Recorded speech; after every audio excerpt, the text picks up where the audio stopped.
Je vais faire une courte présentation sur les différents projets que l'on fait au CS3, parce que je suis pas habitué à un public, je m'en excuse.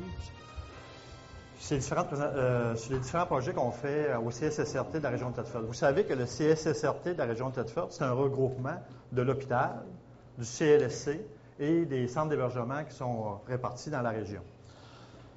Fait que nous avons différents projets. Le principal projet que nous travaillons à l'heure actuelle, c'est l'agrandissement de l'installation de l'appareil de résonance magnétique à l'hôpital, qui va être installé à l'hôpital. Vous savez que nous avons eu un don de 4,3 millions de M. Donat-Grenier qui finance complètement les travaux et l'achat de l'appareil. Vous avez ici où sera installé le nouvel appareil. On va bâtir cet édifice où sera installé ce nouvel appareil de résonance magnétique.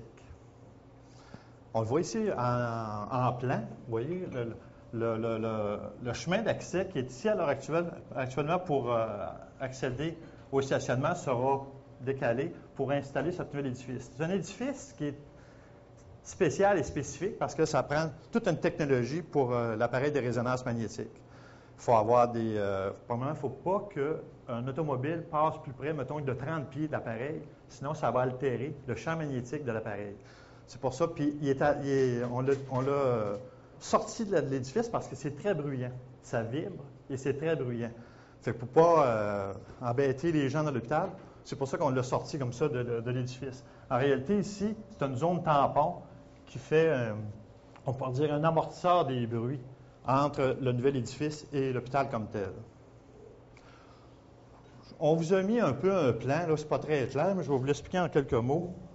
Vous avez ici le local pour la résonance magnétique, l'appareil qui se situe là, avec les salles de préparation, le local pour les techniciens. Et puis ici, vous avez, c'est comme je vous expliquais, la zone tampon. Vous avez où on va recevoir les civières. Ici, c'est la salle de contrôle avec l'informatique, les salles de déshabillage et les toilettes. Ce que je n'ai pas dit, c'est que c'est un appareil de radiographie. Donc, ça se situe en radiologie. Fait que pour accéder à l'appareil d'IRM, résonance magnétique, il faudra aller en radiologie où on vous amènera à la résonance magnétique. L'appel d'offres, on prévoit être en appel d'offres à l'été 2011. Qu'est-ce qui nous retient à l'heure actuelle? C'est que le choix de l'appareil n'est pas fait. C'est un appareil c'est un achat regroupé. Le gouvernement fait beaucoup à cette heure d'achats regroupés, puis c'est correct, là. C'est un achat regroupé, puis c'est un approvisionnement de l'Anodière qui s'en occupe, qui fait l'achat de plusieurs appareils de résonance magnétique au Québec. Et le choix de l'appareil se fait, je crois que c'est le 10 de juin, que l'on va avoir le choix, le 10 et le 15 de juin, qu'on fait le choix de l'appareil. Suite à ça, on ne peut pas former les plans tant aussi longtemps qu'on n'a pas l'appareil comme tel, parce que chaque appareil a sa spécificité. Chaque appareil va exiger, mettons, la climatisation, va exiger toutes sortes de choses techniques. Fait qu'on ne peut pas fermer nos plans. Fait qu'on attend le choix d'appareil, fermer nos plans. Fait qu'on va fermer nos plans cet été, à l'été 2011. Et puis, après ça, on va aller en appel d'offres, probablement cet été. On va débuter les travaux. Il faut débuter les travaux à l'automne, avant les gelées, évidemment. Et puis, installer l'appareil au printemps 2012, à peu près au mois de mai 2012. Cet appareil-là, mais ça va créer des emplois, surtout. En réalité, le coût de l'appareil, je ne l'ai pas dit, ça, mais un appareil, ça pourrait être 2 millions. 2 millions acheter l'appareil, puis mettons 2 millions pour 1,5 million, 2 millions pour la bâtisse. Mais ça va créer des emplois pour la construction, mais aussi, il ne faut pas oublier, ce qui est très important, c'est ça va faire regarder nos radiologistes ici et attirer d'autres radiologistes.